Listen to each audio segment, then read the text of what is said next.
오늘 요한복음 13장 말씀은 그 배경이 최후의 만찬입니다. 예수님께서 고난주간 금요일에 돌아가시잖아요. 돌아가시는데 십자가를 달리시고 돌아가시게 되는데 이제 목요일 저녁에 유대의 유월절 만찬을 하게 됩니다. 근데 이게 이제 성만찬으로 바뀌죠. 이 유월절 만찬을 우리는 소위 최후의 만찬이라고 이제 일컫게 됩니다. 이 자리에 주님께서 12명의 제자들과 함께 마가의 다락방에서 최후의 만찬을 이제 준비하게 되었고 이 자리에 함께 하게 되십니다. 우리가 코로나를 지내서 이제는 우리도 밖에 나갔다가 돌아오면 뭐부터 씻어요? 손발부터 씻죠. 손 씻고 그다음에 집 안에 들어간 발도 씻고 그럽니다.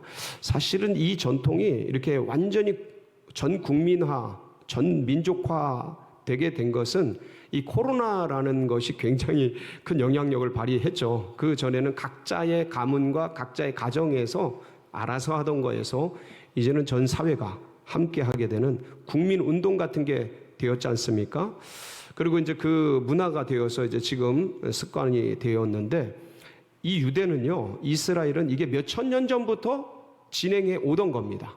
왜냐하면 이 이스라엘이라는 땅이 저 북부 헐몬산과 중남부 지역의 요단강 주변에 그 물기가 있는 곳 외에는 사실은 그 땅에 풀도 잘 많지를 않아요. 그러니까 전부 사막 기후고, 그리고 돌짝밭이고, 그리고 그라운드예요. 땅이에요. 흙길이에요. 그런 자리를 쪼리를 신고 슬리퍼를 신고 다니게 됩니다. 그럼 뭐가 일어날까요? 먼지가 일어나죠. 그럼 먼지가 어디 덮어요? 발을 덮고 먼지가 바람에 휘날리면서 손에 묻고 얼굴에 묻고 몸에 묻는 거죠.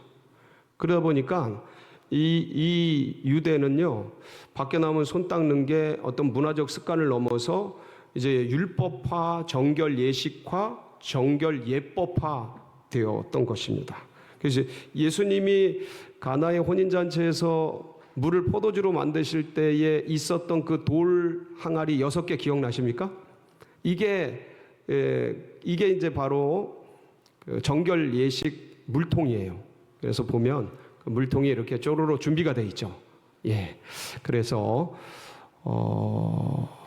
그런데 이럼에도 불구하고 이런 것들이 각 집안에 다 준비되어 있는데 다른 사진 한 장 더 있잖아요. 보여주질 않는군요. 이렇게 집안에 이런 게 다 구비가 돼 있습니다. 곳곳에.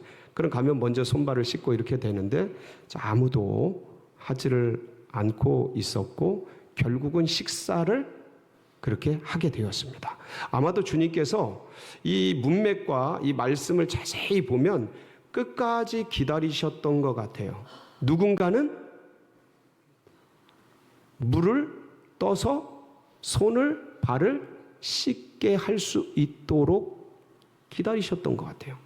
근데 여러분 이 당시 제자들은요, 기억하시겠지만 마지막 예루살렘에 올라가면서 제자들은 길거리에서 치열하게 네가 높냐, 내가 높냐, 이거 갖고 아주 예민하게 다투고 있었습니다. 길거리에서 논쟁을 하고, 그리고 심지어는 이제 오늘 자리에 있는 이 식사, 최후의 만찬에서도 주님은 이제 막 내가 이번에 이제 이렇게 된다, 저렇게 된다, 니네들이 날 배신할 거다, 부인할 거다 이러고 있는데 거기서조차도 네가 높다, 내가 높다 이런 걸 따지고 있었던 그런 자리예요. 그러니까 제자들의 심리 속에서 지금 서로 견제하고 있는 거예요. 서로 내가 높다라는 의식과 인식을 가지고서 여기서 자칫 잘못하면 내가 낮은 위치로 내려가는, 사람들 사이에 그렇게 인식이 될 수 있다는 생각을 가지고 있었던 거죠. 그러다 보니까 선생님에게 물 하나 갖다 주는 사람이 없었던 거예요. 서로 견제하고 서로 눈치 보고 있다가 결국은 아무도 갖다 주는 사람이 없었습니다. 그리고 식사를 시작하게 됩니다. 그게 4절 말씀이죠. 4절 보실까요? 4절 시작. 저녁 잡수시던 자리에서 일어나 겉옷을 벗고 수건을 가져다 허리에 두르시고. 뭐 잡수시던 자리요? 자, 그러면 이게 저녁 식사에 들어간 겁니까? 들어가기 전입니까? 들어간 거죠. 이미 식사를 하시다가 아무도 섬기지 않으신가. 그러니까 겉옷을 벗으시고 수건을 허리에 동이시고 대야에 물을 떠오셔서 제자들 한 사람 한 사람 이게 쫙 배설을 했을 거 아닙니까? 12명, 13명이 앉는 자리가 좁지는 않을 거 아니에요. 쫙 배설을 했는데 물을 떠가지고 한 사람 한 사람에게 찾아가서 발을 씻기시기 시작했겠죠. 아마 되게 제자들이 당황했을 것 같아요. 우리 주님께서 내 발을 이거 어떡하지? 막 속으로 여러 가지 생각을 했을 것 같아요. 여기 앉아 계신데 여기 발 가서 물 떠서 제자 발을 닦는다고 이제 생각을 해요. 되게 당황스럽지 않겠어요? 밥 먹다가 말고. 근데 베드로가 예수님이 점차 자기에게 다가오는 모습을 느꼈어요. 이걸 받아야 되나 말아야 되나 속으로 굉장히 갈등을 했을 거예요. 예수님이 베드로에게까지 왔어요. 베드로에게 발을 씻기려 하니까 주님, 주께서 발을 씻기십니까? 이게 무슨 말씀이에요? 제 발을 씻어서는 안 됩니다. 완곡한 주님이 뭐라 그러셔요? 한번 보실까요? 우리 5절 6절입니다. 같이 한번 보시겠습니다. 시작. 이에 대하여 물을 떠서 제자들의 발을 씻으시고 그 두르신 수건으로 닦기를 시작하며 시몬 베드로에게 이르시니 베드로가 이르되 주여 주께서 내 발을 씻으시나이까. 그러니까 예수님이 뭐라 그러셔요? 7절 시작. 예수께서 대답하여 이르시되 내가 하는 것을 네가 지금은 알지 못하나 이후에는 알리라. 그러니까 베드로가 그러면 주님 그래도 주님 제 발을 씻어서는 안 됩니다. 어떻게 스승이 제자의 발을 씻습니까? 어떻게 메시아께서 제 발을 씻으십니까? 절대로 씻지 못합니다. 그러니까 주님이 뭐라고 하셔? 네가 그럼 나와 상관이 없느니라. 그래요. 그 베드로가 되게 당황을 했겠죠. 아니 주님과 내가 상관이 없으면 안 되지. 그러면 제 발뿐만 아니라 손과 머리도 씻어 주십시오. 이건 뭐예요? 저를 목욕시켜 주십시오. 목욕시켜 주십시오. 그런 거예요. 그랬더니 주님이 이미 목욕한 자는 발밖에 씻을 필요가 없느니라. 이러시면서 베드로의 발을 잘 닦아주셔. 정성껏 닦아주시고 나머지 제자들도 다 닦으시고 그리고 자리에 이제 겉옷을 입고 식사 자리에 앉으셨어요. 그리고 하신 말씀이 오늘 13절 14절인데 한번 보실까요? 13절 14절 시작. 너희가 나를 선생이라 또는 주라 하니 너희 말이 옳도다. 내가 그러하다. 내가 주와 또는 선생이 되어 너희 발을 씻었으니 너희도 서로를 발을 씻어주는 것이 옳으니라. 이러면서 내가 주와 선생이 되어서 모범을 보였다. 오늘 읽지는 않았는데 15절 말씀에 바로 그 말씀이 기록되어 있습니다. 내가 너희에게 모범을 보였다. 본을 보였다. 이런 말씀을 하십니다. 자, 예수께서 선생님이 되어서 너희가 서로 발을 씻어라. 서로 발을 씻겨줘라. 그리고 내가 선생으로서 제자들에게 이렇게 본을 보였다. 라고 말씀하실 때 주님께서 보여주신 세족식을 통해서 보여주신 본이 뭐냐라는 거예요. 그러니까 세족식에서 드러내 주신 그 스승의 본이 뭔가? 왜냐하면 스승께서 보여주신 그 본을 제자들인 우리도 따라가야 되는데 그 본이 뭐잖아요.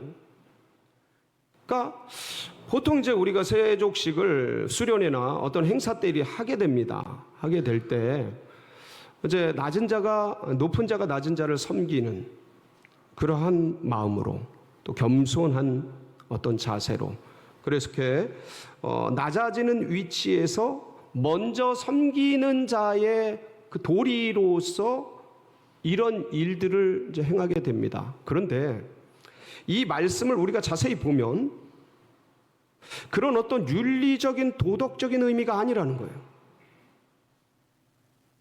그러니까 유대의 전통에서 흘러내려왔던 먼지를 씻어주고 정결 예식을 하고 그래서 깨끗하게 해서 식사를 하게 하고 그리고 선생으로서 제자를 섬기고 높은 자로서 낮은 자를 섬기는 그런 어떤 윤리적이고 도덕적인 어떤 유대교적인 전통적인 그러한 말씀을 하시려고 세족식을 하신 게 아니라는 거예요. 그럼 주님이 보여주신 본이 뭐냐? 첫 번째, 제가 세 가지만 말씀을 드릴게요. 첫 번째는 뭐냐면 영적인 면으로서의 본이에요. 이게 무슨 말씀입니까? 여러분, 영적이라는 게 무슨 말씀이죠? 이 영적이라는 것은 쉽게 하나님과 관계된 이런 소리예요. 인간은 하나님과 관계된 것을 볼 수도 없고 사실 알 수도 없어요. 주님이 계시해 주지 않은 이상. 그러니까 인간이 영적인 세계를 본다는 것은 불가능하죠. 죄인된 인간이 의인된 거룩한 하나님의 세계를 안다는 것 자체가 불가능합니다. 그런데 제자들을 한번 보시면 이 제자들은 예수님이 세족식을 행하실 때 단지 발에 먼지를 닦는 유대교의 전통적인 예식으로 이해를 했어요. 밥 먹기 전에 늘 하던 정결 예법으로 이해를 한 거죠. 영적인 것으로, 영적인 의미로서 전혀 이해를 하지 못했어요. 간파를 하지 못한 거예요. 그런데 주님께서는 자세히 보시면 이 전통적인 물, 정결 예법의 이 물, 그리고 유대교의 전통을 가지고서 새로운 영적인 진리를 계시해주고 계십니다. 알려주고 계시는 거죠. 무슨 말씀이냐면 비슷하게 환원시켜서 얘기를 하자면 유대교의 이 유월절 만찬을 가지고 이걸 가지고 성만찬화 시켰잖아요. 똑같은 개념이죠. 이 세족식, 그러니까 유대교의 정결 예식을 가지고 영적인 세계를 드러내는 거죠. 여러분, 그것을 알 수 있는 부분이 어디에 있습니까? 7절. 7절 한번 보실까요? 시작. 예수께서 대답하여 이르시되 내가 하는 것을 네가 지금은 알지 못하나 이후에는 알리라. 자, 여러분 보세요. 이게 만약 정결 예식이라면 이 정결 예식은 유대교에서 몇천 년 동안 흘러내려온 겁니다. 문화적으로 이미 다 익숙해 있는 거예요. 아무리 어부래도 아무리 가난한 사람이라도 이 정결 예식, 성전에 들어갈 때 손을 닦고 밥 먹기 전에 손을 닦고 발을 닦고 하는 이런 것들은 문화화돼 있고 체질화돼 있고 완전히 전통화돼 있어서 예법화돼 있어서 아무도 모르는 사람이 없어요. 근데 지금 뭐라 그러셔요? 내가 하는 것을 지금 네가 알지 못하나 이후에는 알리라. 그러니까 아무리 베드로가 무식하다 하더라도 정결 예법을 모를 리는 없는 거예요. 그렇다면 이건 정결 예법을 얘기하는 게 아니에요. 물로 발을 닦고 손을 닦고 먼지를 제거하라라는 그런 예법적인 정결식의 의미가 아닌 거죠. 그런 의미에서 주님께서 내가 하는 것을 네가 지금은 알지 못하나 언제는 알리라? 그 말씀을 좀 띄워주세요. 언제 알리라? 이후에는 알리라. 자, 그러면 제가 여쭙겠습니다. 이 문맥에서 예수님 말씀하신 이후는 언제일까요? 빙고. 누구셔요? 주의 축복이 있으라. 바로 그거예요. 십자가 이후죠. 그러니까 이거는 세족식 이후를 얘기하는 게 아니에요. 나중에 베드로와 제자들이 철이 들면 이런 소리가 아니에요. 세월이 흘러서 인생을 관조하고 인생이 무엇인지 알게 될 때 나이가 들어서 그런 의미가 아니에요. 이 의미는 이후에는 네가 알게 되리라 라는 이후는 바로 예수님께서 십자가를 지신 후를 말씀하고 있는 거죠. 자, 그러니까 예수님은 십자가를 통해 인류의 죄를 씻어주셨어요. 그러니까 그 십자가 이후에 제자들이 그때 최후의 만찬할 때 예수님께서 밥을 드시다가 말고 세족식을 통해서 우리 발을 씻어주셨는데 그 세족식의 물이 뭐였구나? 예수님의 피였구나. 주님께서 우리 발을 씻어주셨는데 인간의 발은 제일 지저분한 곳, 제일 허물 많은 곳, 제일 오염이 많이 되는 곳, 결국은 어떤 겁니까? 그 인간의 발은 인생의 인류의 죄죠. 죄와 허물이죠. 주님이 그 발을 물로 씻는 것은 인류의 죄와 허물을 예수의 피로 씻어주는 거예요. 그러니까 이 영적인 의미를 주님은 이 세족식을 통해서 제자들에게 먼저 알려주고 있는 거예요. 그러니까 이 뜻은 뭐예요? 세족식을 통해서 스승께서 가신 그 길이라는 게 뭐예요? 그러니까 다른 게 아니고 이와 같이 너희들도 가서 행하라는 이 말씀은 사람들의 영혼들의 뭐를 씻어주시라는 거예요? 죄를 씻어. 여러분, 이 영혼의 죄를 씻는 건 뭡니까? 예수 그리스도의 피. 그걸 줄여서 두 글자로 복음이라고 하죠. 이 복음을 가지고 죽어가는 영혼들, 죄악 중에 사라지는 그 영혼들의 발을 씻어 주거라.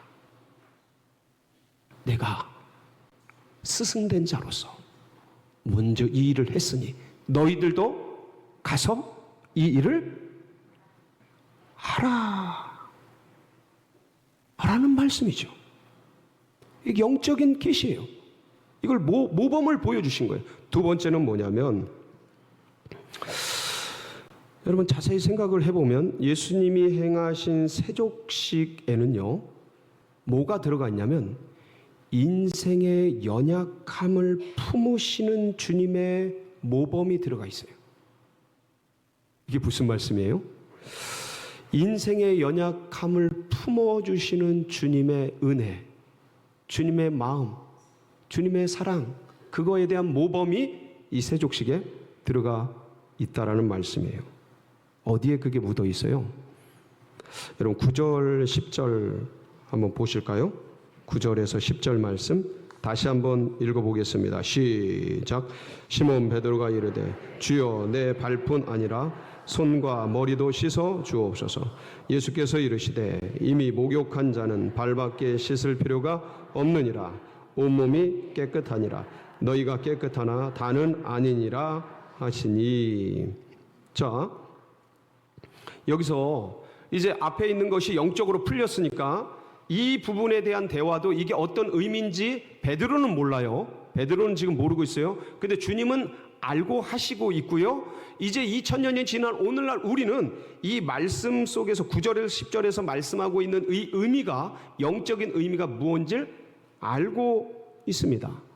자, 베드로가 주님 그러면 제 발뿐만 아니라 제 손과 머리 다 목욕시켜 주세요.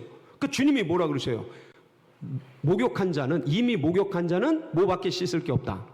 발밖에 씻을 게 없다라는 거죠. 자, 그럼 거꾸로 생각을 해보세요. 여기서 목욕이라는 건 뭐겠습니까? 영적으로 구원이죠. 예수님을 믿고 구원받은 사람, 성령을 통해 은혜를 안 사람, 그런 사람들, 그게 이제 목욕한 자 아니겠습니까? 그렇죠? 자, 그런데 잘 보세요. 목욕한 자도 뭐는 더러워진다고요? 발은 더러워지는 거예요.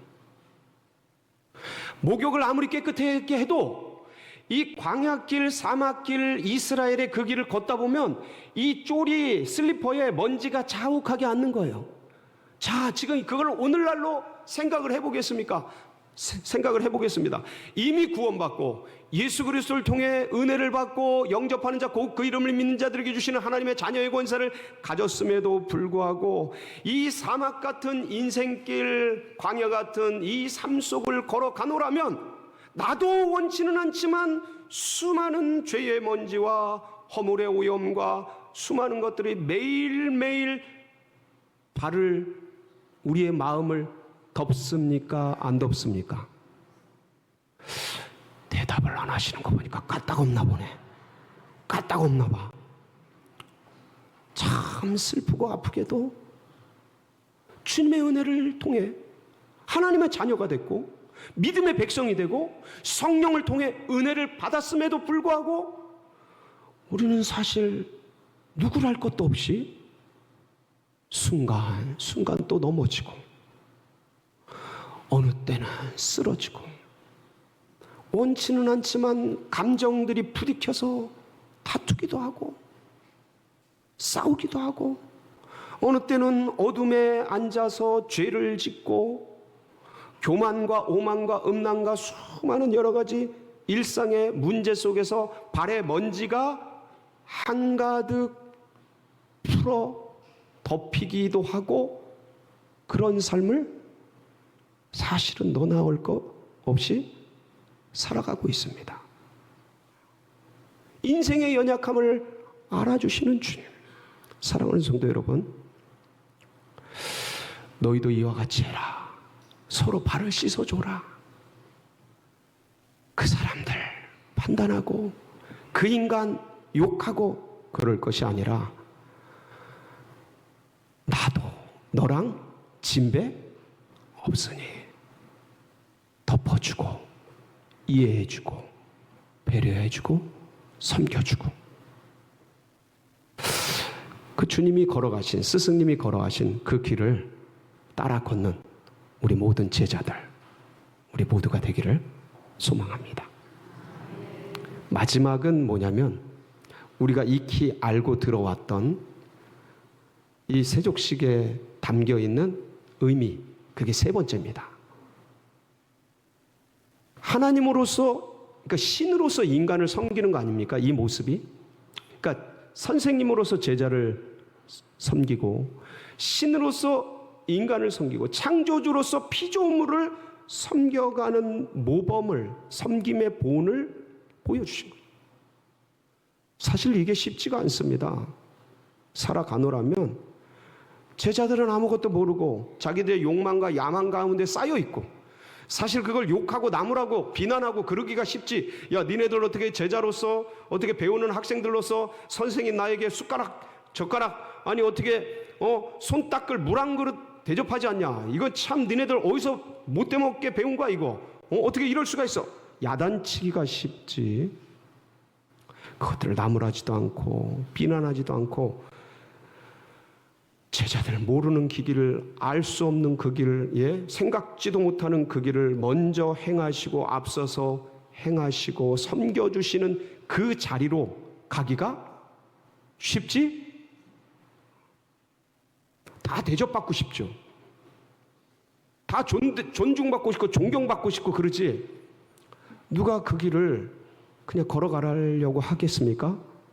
근데 우리 주님은 선생님이 스승님께서 그 길을 걸어가셨으니